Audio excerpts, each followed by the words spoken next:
rangkaian kapasitor atau susunan kapasitor. Nah, di sini nanti ada dua jenis susunan kapasitor. Yang pertama adalah rangkaian seri.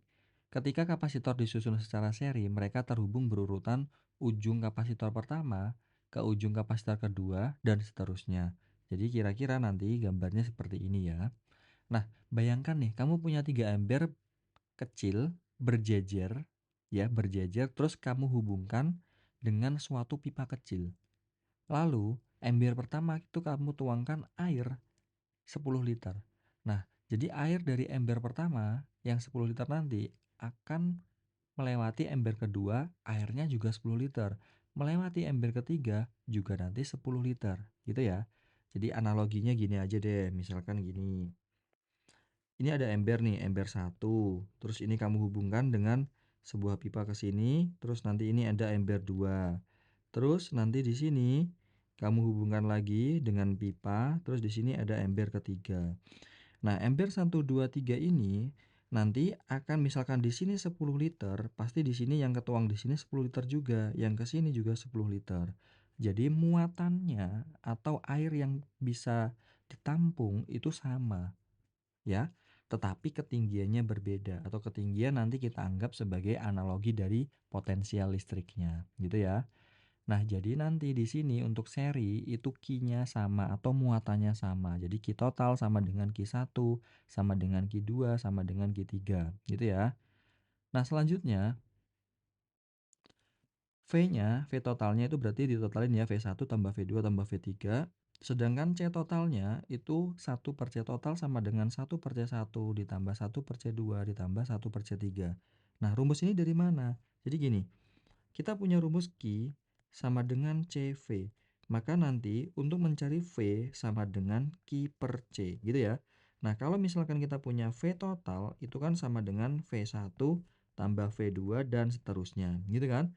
Nah, V itu kan rumusnya kan Q, berarti Q total dibagi dengan C total sama dengan Q1 per C1 tambah Q2 per C2 tambah dan seterusnya. Nah, lihat, di sini itu Q-nya sama semua, berarti boleh kita coret ganti 1, ganti 1, ganti 1, gitu kan. Jadi nanti 1 per C total sama dengan 1 per C1 tambah 1 per C2 dan seterusnya. Gitu. Oke. Selanjutnya, susunan yang kedua atau rangkaian yang kedua itu adalah rangkaian paralel. Nah, rangkaian paralel ini dia itu seolah-olah gini, dihubungkan kapasitor dihubungkan ke satu sumber tegangan yang sama, gitu ya. Gini, bentuknya kira-kira seperti ini. Nah, selanjutnya bagaimana? Gini, bayangkan kamu punya 3 ember, punya keran masing-masing, tapi dia dihubungkan dengan satu tandon air yang sama. Kita punya tandon air gede nih, misalkan gitu. Nah, di sini ada ini tandonnya ya, sumbernya.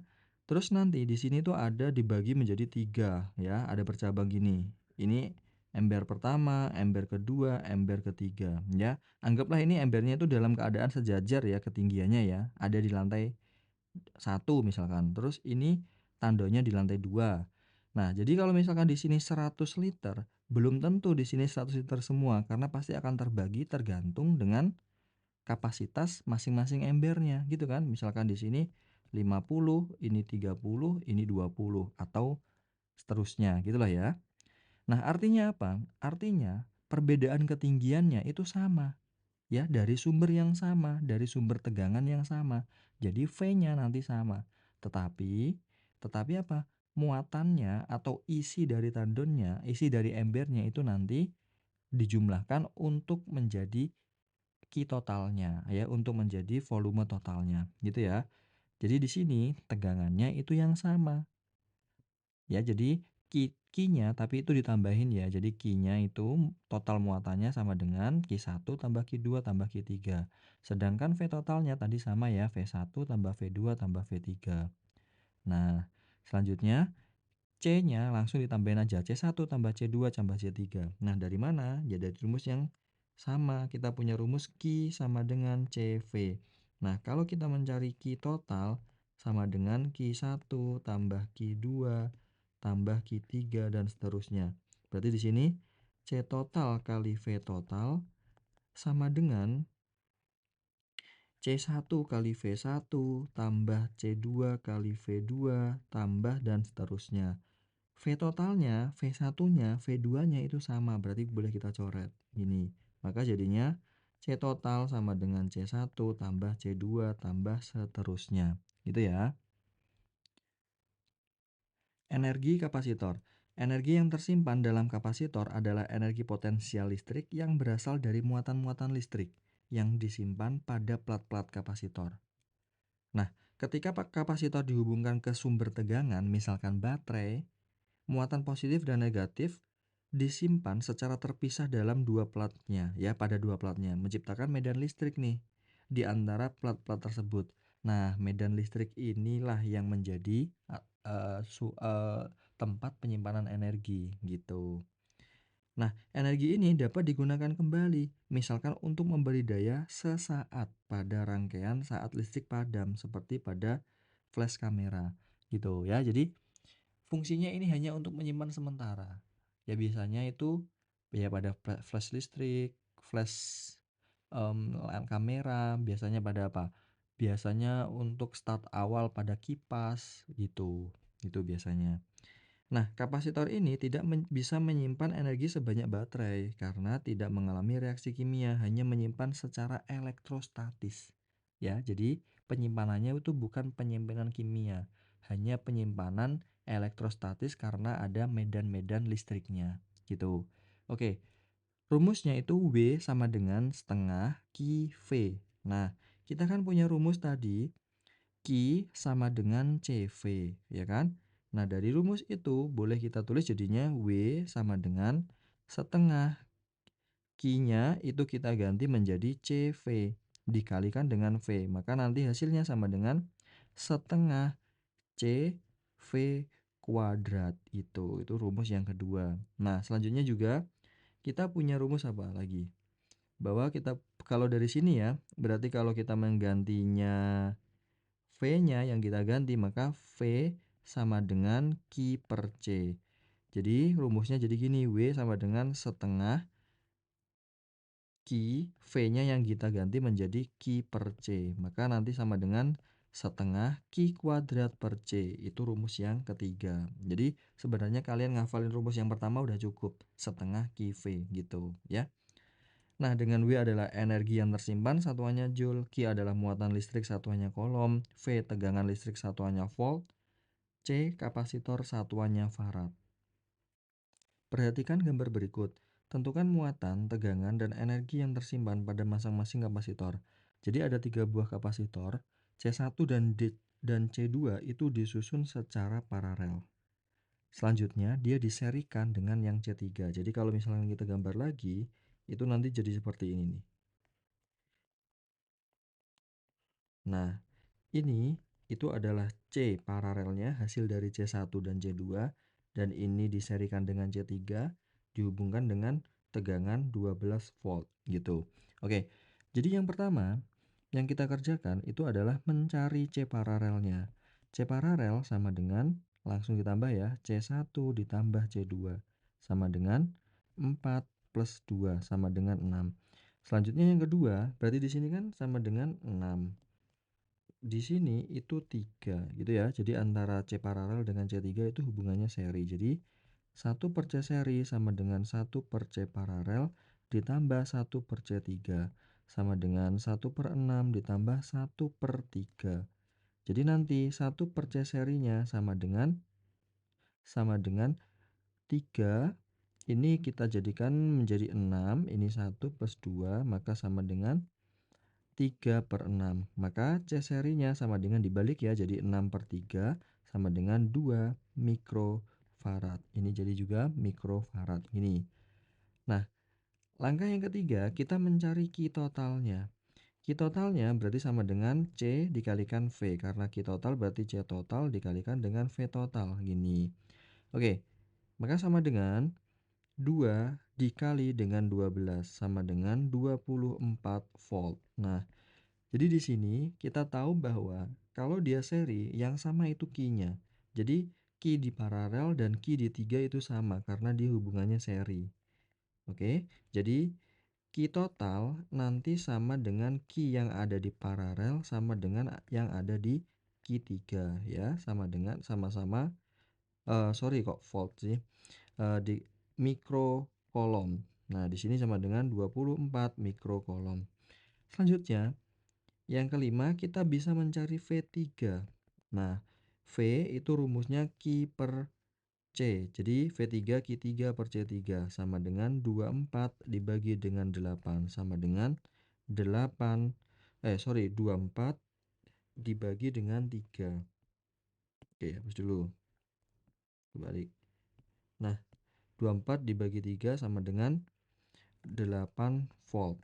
Oke. Selanjutnya setelah kita mendapatkan V3, yang selanjutnya kita bisa mencari V di paralel. V paralel sama dengan Q paralel per C paralel. Q paralelnya itu sama-sama 24, sama-sama kayak Q3, dibagi C paralelnya tadi dari langkah yang pertama, kita dapat itu 6, sama dengan berapa? 4 volt. Nah, perhatikan lihat, V3 tambah V paralel itu kalau kita tambahin ya, 8 ditambah 4 itu sama dengan 12. Jadi ditotalin gitu. Oke, yang ketujuh, kita bisa tahu bahwa kalau dia paralel berarti dia V-nya yang sama. Jadi V di paralel itu sama dengan V di 1 di kapasitor 1 dan sama dengan V di kapasitor 2. Sama-sama kita tulis 4 volt gitu. Nah, lanjut. Selanjutnya kita bisa mencari apa? Selanjutnya kita bisa mencari Q1 ya, yang ke-8 kita bisa mencari Q1. Q itu rumusnya C kali V. Kalau Q1 berarti C1 kali V1. C1-nya itu 4, V1-nya 4 sama dengan 16 volt. Sedangkan nanti Q2-nya sama dengan C2 kali V2. Sama dengan berapa? 2 kali 4 sama dengan kok volt lagi sih ini? Mikrokolom, sorry. Di sini sama dengan 8 mikrokolom gitu. Oke. Nah, selanjutnya kita baru bisa mencari masing-masing energi yang tersimpan pada masing-masing kapasitornya. Oke, yang ke-9 kita mencari W1 dulu deh. W1 sama dengan setengah dikali C1 kali V1 kuadrat sama dengan setengah kali 16 kali 4 kuadrat sama dengan gini, kita coret dapat 8. Jadi 8 dikali 16 sama dengan 128 Joule. Oke. W2-nya itu sama dengan setengah C2 kali V2 kuadrat. Jadi setengah dikali C2-nya itu 2 dikali dengan V2-nya. V2-nya kita tadi dapat 4 dikuadratkan. Oke. Jadi ini kita coret, maka hasilnya sama dengan 16 Joule. 16 mikrojoule harusnya. Mikrojoule, 16 mikrojoule. Kita hapus dulu deh. Mikrojoule. Mikrojoule. Oke, yang terakhir W3 sama dengan setengah C3 kali V3 kuadrat. Setengah dikali C3-nya itu 3 dikali dengan V3-nya tadi 8 dikuadratkan. Sama dengan 3 per 2 dikali 64 sama dengan 96 Joule gitu. Oke. Jadi sekarang kita sudah dapat semuanya. V1, V2-nya dari sini.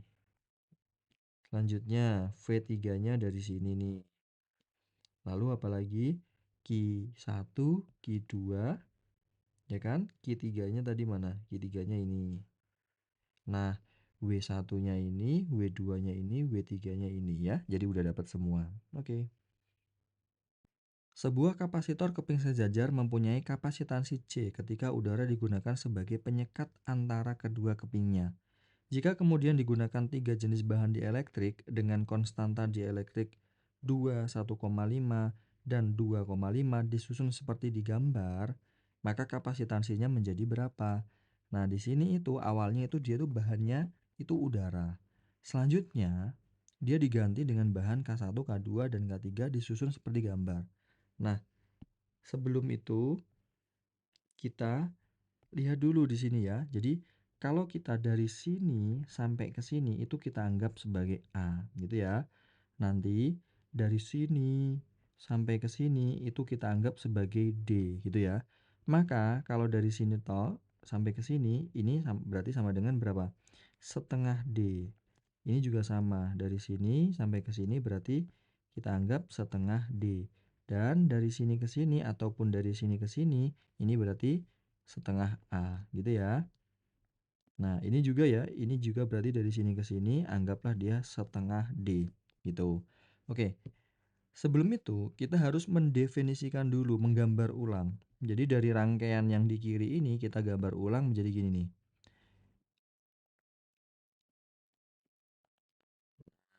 Ini gini ya, kira-kira seperti ini. Oke. Nah, ini nanti kita anggap sebagai C1, ini C2, ini C3, gitu ya.